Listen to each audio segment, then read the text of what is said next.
Welcome to the Strength in Leadership Podcast. My name is Chris Jones, and I'm the pastor of Hope Community Church here in the Eastern Panhandle of West Virginia.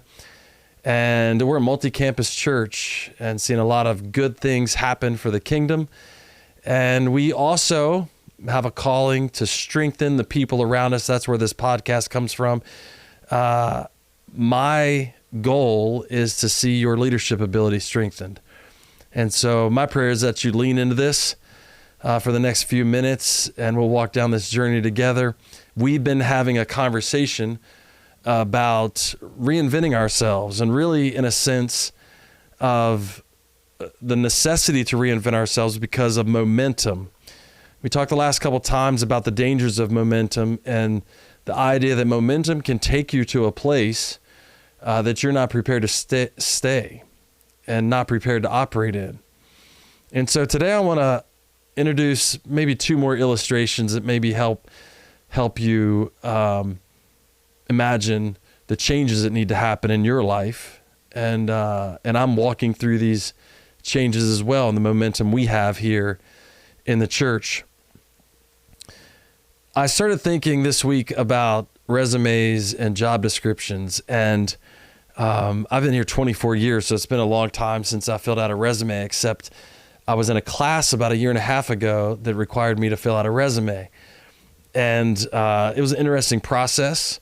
I think resumes have gotten pretty short here in recent years. And so typically, a page and a half, and you're going to write down the highlights of who you are in your career. And so you're going to give the employer a snapshot. You're going to tell them things like where you worked, your work history, the positions you've held, the credentials you have, or the education you've completed. And you're going to wrap all that up with a nice bow and put it on there. And you're going to highlight every strength that you have. And that's what you're going to turn in. What I'm pretty confident of is you're not going to tell them things like, I showed up late for work at least once a week for the last 6 months. You're not going to tell them that you get irritable under pressure, or you don't like meetings.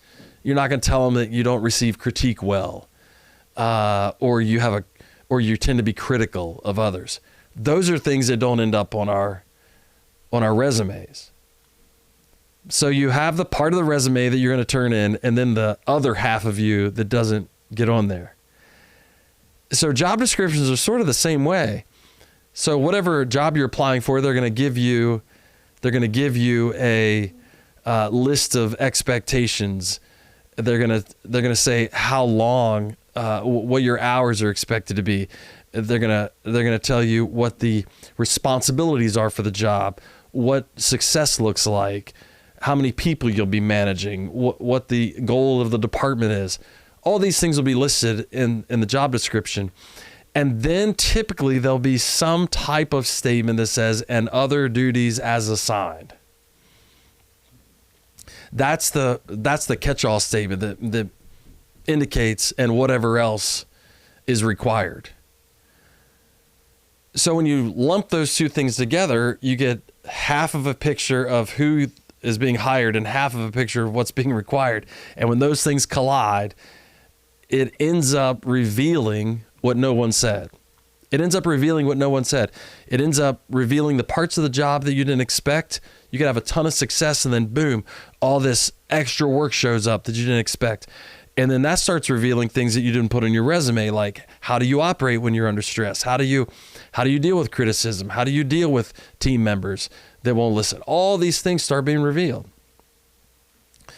So in the case of momentum, it's a lot like that. There are things that you're really good at.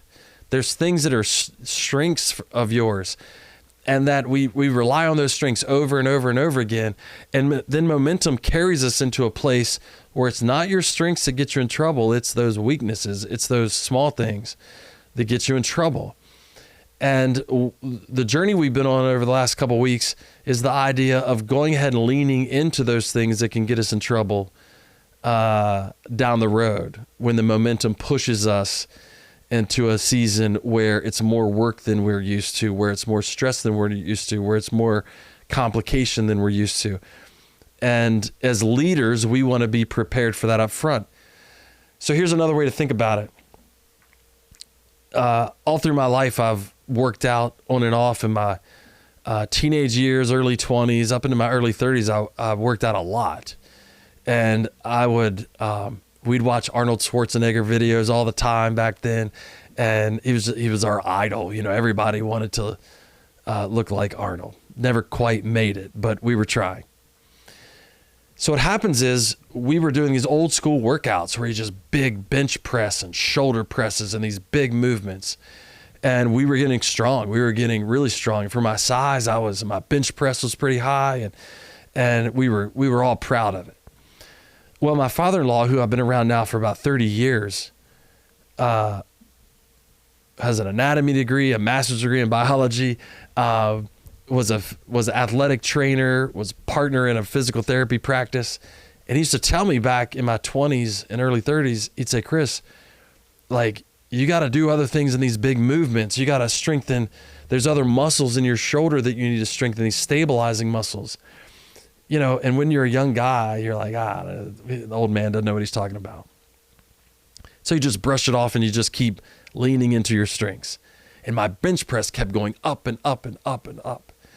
And I thought, man, I'm really getting strong here. Until I got into my early 40s.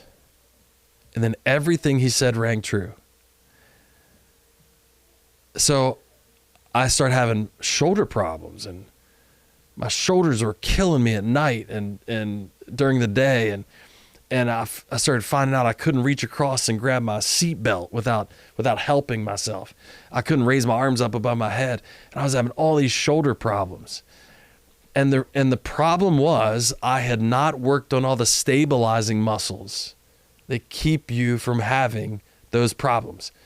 You could talk about your knees and your ankles and all those things. There's these stabilizing muscles that you have to do specific exercises to include them. And they are really the things that keep you from getting injured and keep you agile.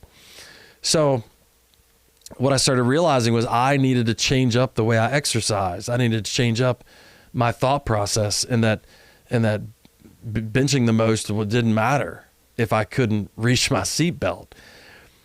And so the workout I do now is totally different. I have this thing I use at home, and it's kind of smart, and it gives you the workout, and it's including all these other exercises that I would have never done in my 20s and 30s. And now all of a sudden, I don't have to help myself get my seatbelt. I can reach all the way across. I can reach up above my head. I've got strength back in my shoulders. And it's simply because I'm doing exercises that strengthen the stabilizing muscles in my shoulders. I never believed it would be necessary until the momentum of age carried me somewhere that I've never been, and it's called 48. And I realized that if I'd prepared beforehand, if I'd have been doing these exercises in my 20s and 30s, I might not have had to walk through that season of pain. And so both these illustrations are I'm trying to convince you, in whatever season of life you're in, if you got the wind behind your back, the sails are up, and you're cruising, you're in the flow, day after day after day, things are just clicking off, and you're hitting your strengths. I need you to realize that if you ignore those stabilizing issues in your life, if you ignore the tension of your weaknesses, then that momentum can carry you to a place that is going to cause pain. You cannot just double down on your strengths and get out. There are some things that all of us need. There are some weaknesses all of us need to lean into and strengthen to keep us from getting injured.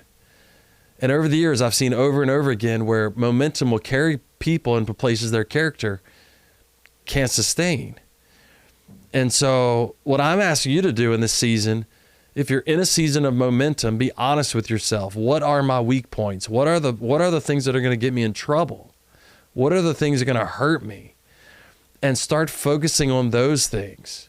You have your strengths. That's great. But the momentum will end up revealing your weaknesses at some point in time. And this is part of us as leaders doubling down and making sure that there's not places in my life I'm ignoring that are going to come back to haunt me later. So I want to encourage you this week. Be honest with yourself. What are the things you wouldn't write down on the resume that are going to show up at some point in time? They're not your strengths, but when the pressure comes on, they're going to show up. And lean into those things and figure out how to strengthen those areas of your life so you don't suffer an injury later. So I'm going to encourage you to do this week and lean into it, and let's do a transformation. Let's be prepared for where the momentum is taking us. So I hope you are strengthened by this today. I hope your leadership is strengthened, and we get to keep doing this for a long time. So have a Merry Christmas coming up, and we'll see you back here next time.